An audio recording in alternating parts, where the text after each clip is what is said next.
ये है बोया magic, world first transferable AI powered wireless microphone. इसमें आपको मिलते हैं 2 मिनी ट्रांसमीटर्स। आप इन्हें शर्ट पे क्लिप ऑन कर लें या फिर इस टाइनी मैग्नेट के जरिए होल्ड करके वीडियोस बनाएं, इंटरव्यूज करें। और इस चार्जिंग केस के साथ ये बन जाता है आपका traditional hand held wireless microphone setup. Stand पे अटैच करके as a desktop table microphone use करें, या फिर आपके पास डिजिटल कैमरा है तो इस टाइनी बॉल हेड के साथ ऑन कैमरा सेटअप लगा लें। तो एंड्रॉइड, आईफोन, लैपटॉप या फिर किसी भी तरह का कैमरा, ये मैजिक माइक आपके हर डिवाइस, हर गैजेट पे परफेक्टली यूजेबल है। और इस मैजिक माइक का सबसे बड़ा मैजिक इसका AI powered noise cancellation feature है।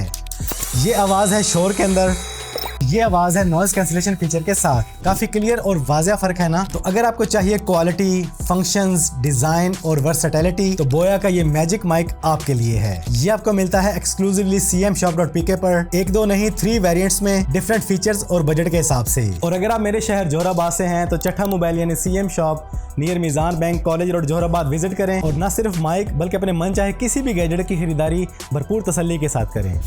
और याद रखें ये बच्चों वाला नहीं, प्रीमियम माइक है, इसीलिए स्टॉक लिमिटेड है। अभी विजिट करें cmshop.pk एंड ऑर्डर नाउ।